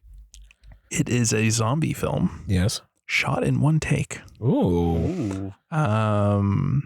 Basically, party animal wakes up, wants to score. Right. Goes to score some nice new cocaine. Yeah. And the cocaine kind of makes you a zombie. The cocaine. So it's like bath salts? Yeah. I'd say so. Oh, all right. That's basically what the movie is. It's Run Lola Run if it was a zombie movie. Oh, okay. It's fresh, it's fun. Well, I've it's never not really. seen Run Lola Run. You should. It's an excellent movie. I saw it in film school. Well, Fucking da. Tony B goes to fucking film school. This movie. Are there split diopter shots? There are no split diopter shots, but I forgot to say fucking Final Destination 3 split diopter shot. Yeah, great. You just worked a cough out of me from that one. Jesus. You want to know what else has a split diopter shot? What? Terrifier 3. Terrifier 3. Yeah, hell yeah. Tony's in. But Mads. Mads. Not Mickelson. Not Nicholson. Mickelson. Mickelson. Anyways. This pedantry over here. Yeah, I know, right? He gets me off my game. Yeah. I was like literally on it. I was like, this is gonna be a minute, but he fucking says Mads. it's a fresh take on the zombie movie. I heard that they shot it in 5 takes and they sank it all together. Wow, kind of thing. Nice. The movie changes perspectives twice. Oh, and it's so clever how they do it. They really use the one take to really sell the perspective changes. Yeah. And I really liked it, and I really admired it about the movie. Did I like the movie? I was kind of on the fence about it. Sure. I'm more on the fence. I'm more on the side of Infested. Because that was another French movie. You can really never trust the French, because you got like that one. That's just the like, lesson we're learning. That is the lesson we're learning, because you have this intense fucking spider movie and then this like mystery cocaine that makes you fucking flesh-eating zombie. Exactly. I wanted them to explain it more. They don't really go into explanation. They just know that shit's happening. People don't know what's happening. Yeah. And then you got the military that's trying to control everything. Right. Okay. Right? So very zombie, but it's very like, it's, you're enclosed. You're with these people. You're on this journey with this character, and the perspective changes. Then you're on that journey, and then you're on that journey, but you only see it from their perspective. Fair. And I feel like, and yeah, there's stuff to like about that, but it also hurts the movie a bit because you don't know what's happening. Oh, right. Okay. And you're just on this journey, and you're just supposed to just take it for how it is. Got it. If you're into that, seek it out. I don't think I'll ever watch it again. Like I said, I'd rather put on Infested, and just make my fucking skin crawl. There's a couple good bits in it. But yeah. That's Mads. Yeah, that's Mads. Fair enough. Cool. You want to get into our main segment? Well, this is just the all weird episode. Yeah, apparently it's the weird episode. Straight up and down. I'm gonna crack my boss here. Gonna crack my boss as well. Since that's the second sponsor. It's our second sponsor of the episode, and there's a reason that we are having Voss water. I've never had Voss water before. You know what? Me either. But after watching this movie, Smile 2, I gotta say, I think it was I think it was fully funded by Voss. It might have been. It's definitely. I wouldn't doubt it. Would not doubt it. Like, it's not even an exaggeration. How you would pump. She chugs this thing. Yeah. I don't know how you chug in this thing. five to 10 seconds. I don't think it's this size, by the way. I think Yeah, she's a slightly smaller version of the movie. Okay. But anyway, it fucking looked big. Tony and Dave saw this before I did, and one of the things that Tony's review basically was talking about was like, was this movie sponsored by Voss? And I was like, somebody get me a Voss. Like, I guess, yeah. Like, I guess there's like gonna be some Voss moments. I was not prepared for how much this stupid fucking glass bottle of wall water. to wall, man. It's throughout. It's like every fucking 3 minutes, there's another Voss bottle on screen. The Voss bottle is basically a fucking character in the movie, man. Oh God. You're not wrong. Not the Voss water character. You're not wrong. And they say it too. It's like, hey, I got you a Voss. Like, I gotta say though, this is pretty nice water. It's not bad. It's not bad. decent. I like the glass bottle. Glass bottle is very fancy. I'll definitely keep the glass bottle. It's nice. It's You really can hitting the keep the spot right. bottle. Because when you can refill it, Yeah, then everyone absolutely. no one's gonna know you're not drinking Voss. Yeah, You know no one's what? gonna know that it's not True. an entire glass jar of You're vodka. just walking into the office. You got like an $8 bottle of water, and like they just think you're boosh. Yeah. Well, no, thank you for meanwhile, purchasing these beautiful Voss bottles. They weren't Yes, thank you. $8 either. They were on sale for $3.50. Oh, nice. It's not bad. Not pretty bad good. at all. It's pretty good. Not bad at all. But yeah, so Smile 2. Smile 2. You guys have Sponsored by Voss. sponsored by Voss. You guys hadn't seen Smile until recently. Very recently. It was a blind spot. I still cannot say that I've seen Smile. I tried to watch it twice. Did you fall asleep? I fell asleep both times. Really? It's not boring. But It's like not boring, dude. I'm watching it at 11 o'clock when Melissa goes to bed. Oh, okay. All right. Fair enough. That is a tougher time So to I've watch seen. it. So the problem that I have with Smile is Yeah. it's 2 hours. It is. It doesn't need to be 2 hours. It does not. It does not need to be. And Smile 2 is like over 2 hours. It is. It does not need to be. That's fair. It does not. You're right. Right? So I'm coming in at this with Dave's like little 30 second recap of Smile. Yeah. And maybe let's talk about Smile for a second. I was pretty proud of my 30-second recap. It was pretty good. It was straight to the point and everything. But But let's talk about Smile for a let's talk second about too. Smile. Also for other folks who maybe haven't watched Smile, and now we're talking about Smile too. And I feel like we have talked about Smile. We have talked about it a little, yeah. But at that point, only you had seen it, and Yes. now at least 2 1/4 Two and of a us half. have seen Two it. and a half. 2 Two and a half half. have seen it. I've seen scenes. Good. It's a movie examining trauma and grief, and its whole thing is a manifestation of your own trauma and a demon that can feed on it. And its quirk and cleverness is that the way that it moves from person to person is by inflicting trauma on the next person. So Yes. it's very like viral in that way. It is like a Yes. virus. It needs to move from one person to the next, and it can't do that from host to new host without inflicting trauma on them. Yes. There you go. You were caught up to Smile. Yes. And that trauma is watching somebody commit suicide. It's the new trauma, right? Like the trauma is everything that exists already in your life that it's going to feed on and fester on over the few days that it's with you. And then it creates new trauma in order to jump to a new host. And then it Yes. does the same thing, rinse and repeat, because something, all humans have trauma in their past.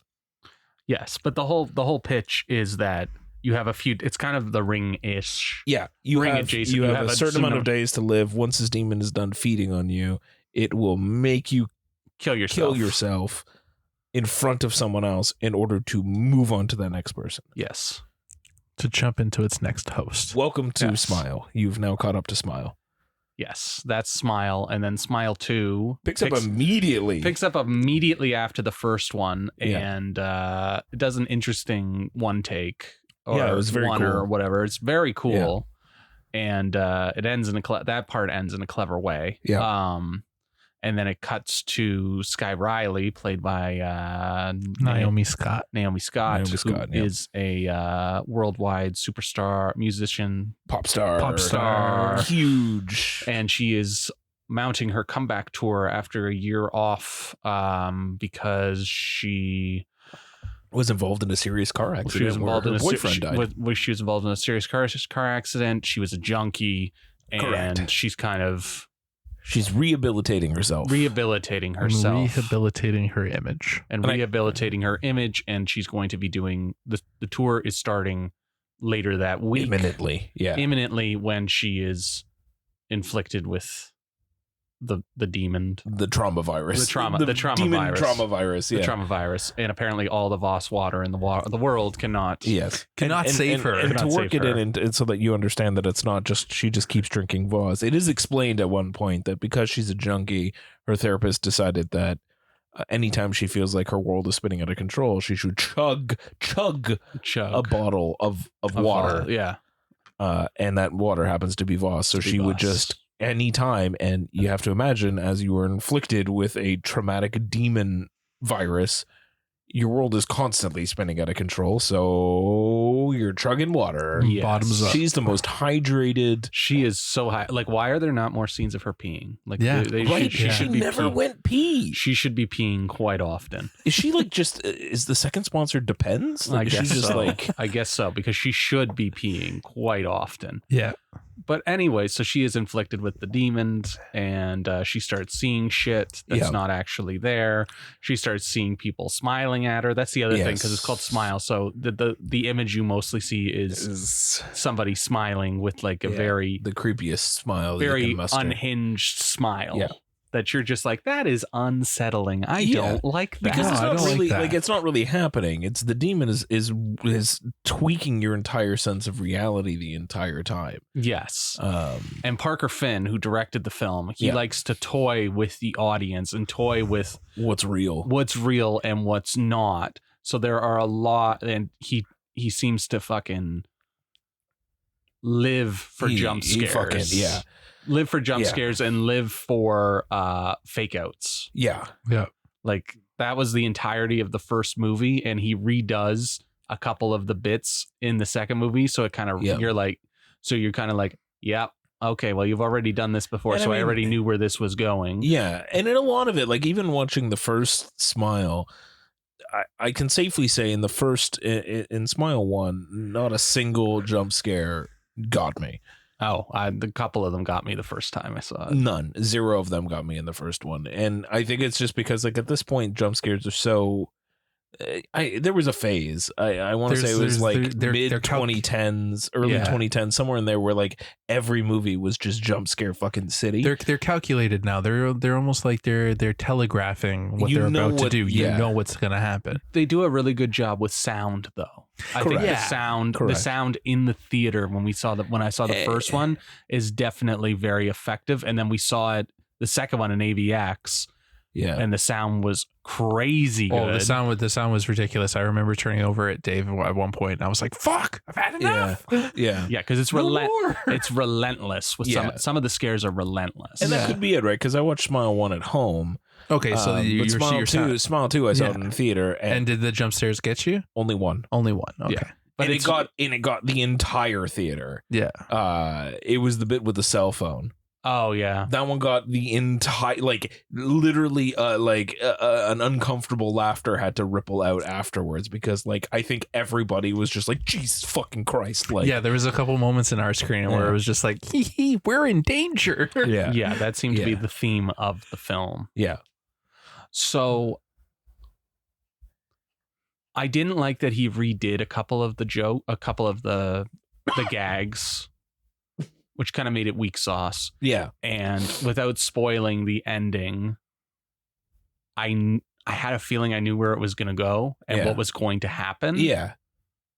I just didn't like how it got there. Really? Yeah, I was not a fan of how it got there. Interesting. See, I was on the other, I feel like the other sort of end of this. Like, we are talking about how much he enjoys playing, Parker Finn enjoys playing with your perception of what's happening.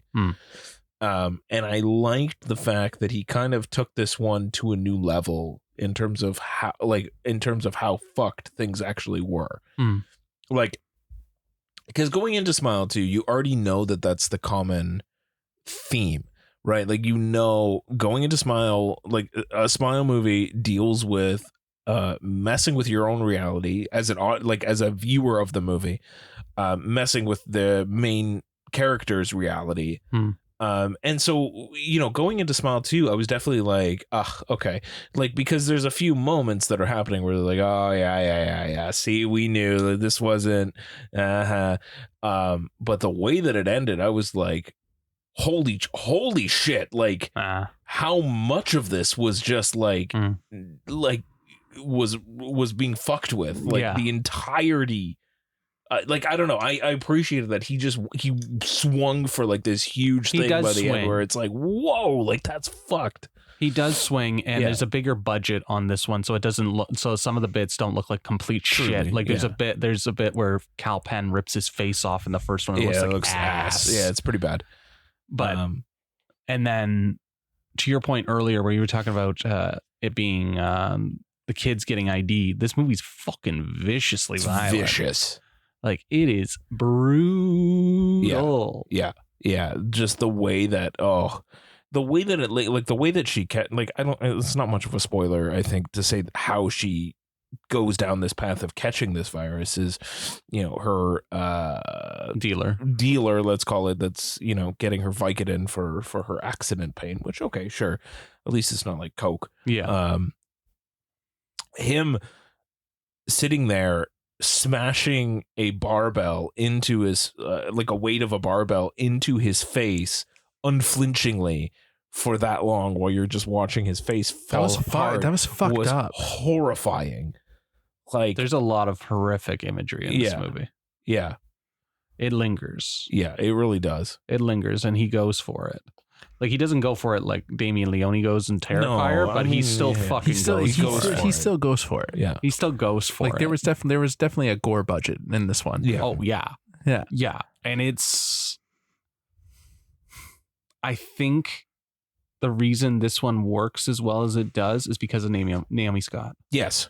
Oh, everything. I think she is. Oh, yeah. Dude, yeah. Yeah. I think no question. she is amazing. Yeah. There's no question. Like, she is so committed, and she is so like just a force. She brings the whole thing together. Yeah, of course. Like, it kind of reminded me of Drag Me to Hell with how much fucking pain they were inflicting on her. Yeah. But like, Drag Me to Hell was like, tee-hee, this is funny. And to your point, or what you said, like, this is more, I'm in danger. Yeah, we're in danger. We are in danger. Things are going. But even to that, because of the whole conceit of this movie of your reality not being what it seems, whether you're the character in the movie or the audience member, you're never really quite sure how in danger she is. That's true. Right? Like, again, it was another thing that I appreciated is the scale of this movie expanded. The other thing I want to talk about, though, speaking of the scale expanding, is, so, you know, the whole thing about this movie deals with trauma and your own personal grief and trauma that you're going through and experiencing. And what I wasn't sure going into this was like, what more can be said? Like, what more can be said that wasn't already said in Smile? That's fair. Right? Like, from an angles perspective, it's like, okay, yeah, we've already kind of mined this. Like, we know, we get the conceit, we get you can do things like, you know, fuck with my reality. You can up the gore factor. You can do all this, but what's the new thing that you're bringing to the table thematically to get me through? And I don't know that it did enough in that reality. I think it's still very much the same with some new angles. I just wish they did a little bit more with it. So like, the whole thing here is like, it's a pop star. So now, instead of just dealing with regular grief, like in the first one, you're dealing with, you know, a death, one death in particular. That's your main sort of trauma that you're milling. In this one, yeah, the car accident's there, but you're also dealing with the themes of like the pressures of stardom, drug rehabilitation, you know, you're another sort of murder that has occurred. Like there is that, but you've added these layers of like what it means to be in front of the general public, like that creepy ass fan. Yeah, that was creeps. Yeah, or the creepy ass girl fan, little small child fan. Like adding those pressures and like watching her sort of like her psyche was already breaking because she's a pop star. Yeah. Like there was already that weight to it. So sort of watching that angle unfold was kind of cool, but I don't know. I still feel like they had to continually lean into the main driver. I think it's kind of icky when it deals with mental illness, though. Both of the films, where it kind of gets. Yeah. I know the whole point is that the demon's fucking with them, and it's basically like get the fuck over it type thing. Yeah. But there's also like this ickiness of the movie, also kind of just like. Yeah, no one ever believes these people treating mental illness the way it needs to be treated and depicted. Yeah, like it's depicted well. Oh, it's depicted well, but it's not everyone handled else by anybody else well. But it's horribly handled by everyone else. And I think there's a bit of an ickiness to that. So when you kind of like start delving into the deeper levels of it, you're kind of like, yeah, maybe this isn't so good. Yeah. Yeah. Because I definitely I hated everybody in this movie. Oh, other than Naomi Scott, I hated everybody. Yeah. And I hated like what they're making her go through. Yeah. Like, sure, some of it is like, it's just, you're like, I fucking hate everybody in here. Yeah. Everybody's enabling and they all fucking suck. Except for, what's his name? He's a saint. Which one? Her mom's admin assistant. Oh yeah, he's a lovely guy. He's a little so cutie. Lovely. He's a little cutie. He's just trying to help everybody. He's a little fanboy cutie. Can we also point out the MVP, the second MVP of the movie? Joshua, that was his name. Oh, okay. Yeah. Yeah, go ahead. The nepo baby who was born to play this kind of role. Oh, Jack Nicholson's son. Jack Nicholson's son. Oh, sure. Oh, yeah. As soon as he showed up on screen, I was like, oh yeah, I know who your daddy is. Yeah. Yeah. That fucking scene was absolutely magic. Oh, dude. He was so casted perfectly, knew his assignment, and he fucking executed it. So his name's Ray Nicholson. Ray Nicholson, yeah. And are we talking at the awards presentation or in the car? Both. I don't remember. He's talking about the awards presentation because you're talking about smiling. Yeah. Okay. Yeah. I don't remember the car, but I don't remember that scene as much. He's basically in only those two scenes. He's screaming at her, right? Yeah. Like they're fighting. Yeah, okay. yes. So yeah, that's a good scene, but I'm more talking about the awards banquet because that scene was like fucking. I was like, man. Yeah, man. Yeah, where he's smiling. Yeah. And he's staring at her. He's literally not doing anything. He's literally just staring down the barrel, smiling. Yeah. That's all he's doing. And it's such a fucking I was like, that was one of the other moments where I'm just like, I'm in danger. Yeah. Dave, hold me, please. Her throwing that old lady onto a table, that was great. That was funny. Yeah, that was funny. And like this movie, after watching this movie, all I wanted to do was just go home and watch Nope. Because there were so many moments in this movie where I was like, nope. The scene where she goes into the closet and she turns on the light and they're all like, there's like 12 of them in there. I was like, nope. I'm closing the light. Get the fuck out. Interpretive dance in the apartment. Great. Right. And with she all her backup dance. Yeah, she's great. She just stayed there and she was just like, oh. I was like, no, bitch, like get the fuck out of there. Yeah. The choreography in this movie I thought was pretty great. And especially in that scene too. When scene's really good. Passing her and everything. Everything's so intricate and everything. Like I loved it. That scene's really good. And then when she's practicing when she's practicing the dance and they're doing something similar where they're passing her around, I thought that was very good as well. Yeah. I thought it would it's trying to play into the satire of pop star. Absolutely. And demands on a pop star. Absolutely. Yeah. And it doesn't quite hit all the satirical marks it needs to, but I loved the choreography. I thought that was all really cool. Yeah. And I thought that was a fun little I think it's a well-designed movie overall. Like, all of its moving parts are working quite well. Like, yeah, you hate all the people that you're supposed to hate.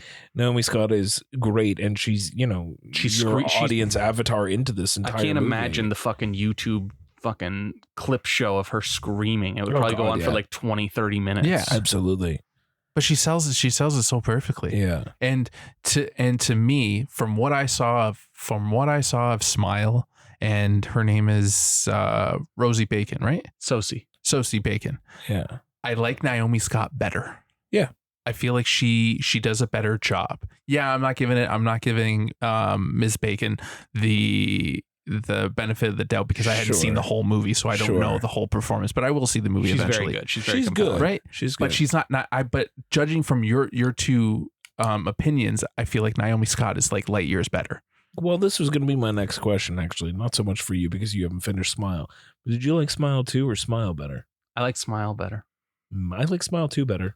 I thought that there was just a point in Smile. I don't know if it was just because I was tired because we watched it at 10 o'clock at night. That might have done it. It might have done it, but I was just like, okay, guys, wrap it up. Yeah. I've had enough. And it's so relentless, and I'm just like, okay, I've had enough. Yeah. Just get to it. And that's another thing. These movies don't need to be 2 hours. They go into it too much, and I feel like I thought the first one was fine. I know it's long. It feels a little long in the middle. Yeah, the middle sags a little, but I still thought it was well done. Yeah, to a point, and that was supposed to be a Paramount Plus movie. Yeah, so I think I'm glad they made the right decision. I'm glad they made the right decision. They definitely made the right decision. But you could still say everything that you need to say inside 90 minutes, like 90 to 100 minutes. You can still get that. The thing that I hated about one of the only things that I hated about Smile 2 is he leans too hard into what's not real. And he keeps going back to it. And it's just like that fake out where it's just like, this isn't real. This isn't real. This isn't real. It's like, you can only do that so much before it gets repetitive. True. Yes, that when I was going on about like wrap it up, that was what I was getting at. True, until the end. Oh, until the end. When you finally peel back that final layer and you go, whoa. Like that was where it was like, okay, yeah. I to your point, yes, they were constantly. I was leading up to that. If they just took out some of that shit in the middle and then just got to that final act, because that final act is fucking. You're on a roller coaster from hell. The stuff in that final act. The stuff with discount Tony Shalhoub could have been axed. And it would have been fun. Although you do need it, right? Because even in Smile, you needed. There has to be a way to win. Yeah, there always has to be a way to win, and there was a way to win. With discount Tony Shalhoub, except it went on for too long as well. And I like it more as the days go on. I wasn't in love with it right after we watched it. Fair. I feel a lot differently about it now. Yeah. Even prior to our conversation, I feel a lot differently about it now. I do think we could have won you over too. I'm fine with that. It is a solid sequel that does exactly what a sequel needs to do. It needs to go bigger and harder. Mm-hmm. But I do think that there are parts that he treads on a little too much. And if he does make a third one, which would be interesting given where this movie ends, he's going to have to do things very differently. Yeah. It has to be different. You can't just keep treading on the head. Well, now it has to evolve. It has to evolve. Yeah. Like he took, I would say he took some steps towards that in Smile 2 in terms of the scale itself was larger. And he to what I was saying too, like he started mining different areas of trauma and psyche and things like that. But yes, at this point now, okay, you've done all of that. Where do you go from here? Like it has to completely evolve now. It has to evolve. He can't just go play the hits again. And I do hope that he's a little more respectful to mental illness, or at least to the changes the people that are in the victim's corner. Yeah. Let's call it. Yeah, like there should be a little more people in the circle type thing. Agreed. Like we should be doing a little more to make it normalized. Yeah. Yeah. Because it's not normalized in these films. Truly. And people are just like, fuck you, get over it type thing. Yeah. Although that said, like in the first one, that she said it's cool that she wants to be a psychiatrist and stuff, but like, yeah, maybe somebody should have put put a flag on the play and Yeah, maybe you shouldn't. Yeah. This should not be your profession. Yeah, fair enough. Like maybe it shouldn't. This shouldn't be what you want to do. Yeah.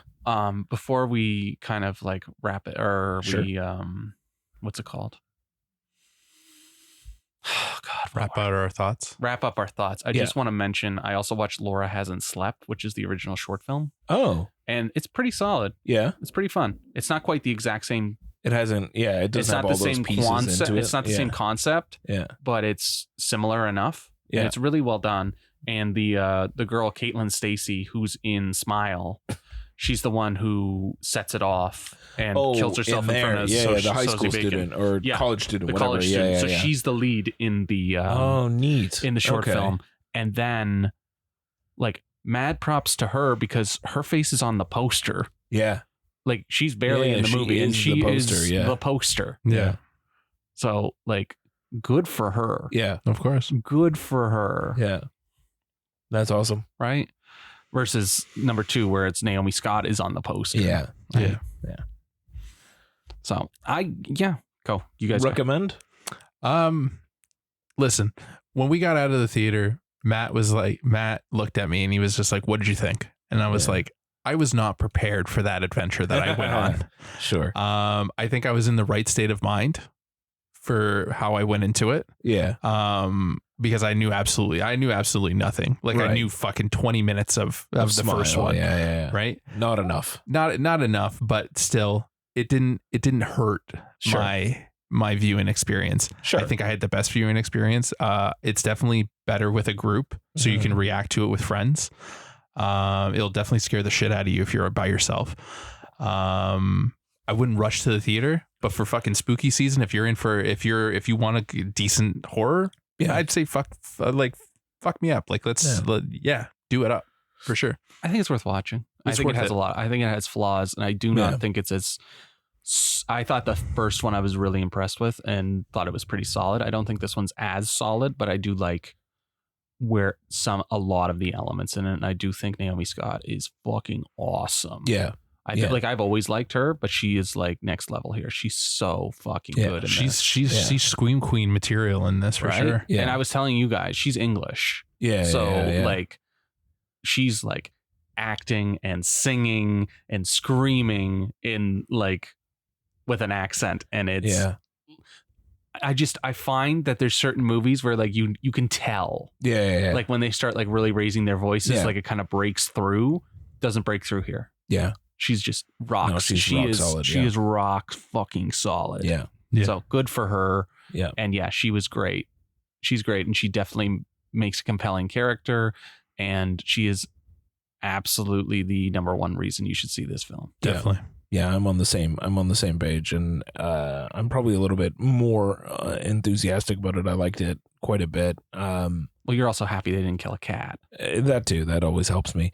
But that gag in the first one is like the payoff of that gag is pretty good. It's pretty good. It's a great gag. But I woke up at the scene where it's just like, what happened to the cat? And she's like, it was the thing. She's like, the thing? What are you talking about? yeah, Poor mustache. Yeah, poor mustache. A solid recommend for me as well. And I mean, I think the way that Tony put it, like if you're looking for a good spooky movie during October, given what's out at the moment, I would say this can fit the mark, and it can definitely scratch the itch. Yeah, hopefully with some friends it might be a better time, but I saw it alone by myself and I had a great time. So just watch it back to back with Terrifier. You'll have a great. You'll have a go from one right into the other one, and you will be. You will see you'll be some tapped shit out, and you'll have to go to bed afterwards, and it'll be fine. You need some showers. Definitely a lot of blood. Lot of blood. But I think that's it for our episode today. Then, yeah. Yeah, I think that's a good way to. Covered a lot. Yeah, we covered a lot on this one, and we're going to be back soon. Very soon. A lot sooner than you think, because we don't. Because our next episode to overlap with the election. Yeah, which we feel like people might be a little bit distracted, so instead we'll come up before, and then you can just listen to us instead of watching the news coverage. Yeah, you'll feel a little better. And it'll happen. You can listen to it beforehand. Yeah, exactly. As opposed to us trying to convince you to watch it after the Yeah, fact, yeah, or yeah, listen yeah. to it after the fact. Yeah, exactly. But yeah, I enjoyed talking with you guys as usual. And we'll be back soon with some new stuff for y'all. Yes. But until then, I'm still Jimmy, and I'm here with Big T Tony B. Yeah, and Dazzling Dave. perfect. And I'm gonna go to bed now. Yes.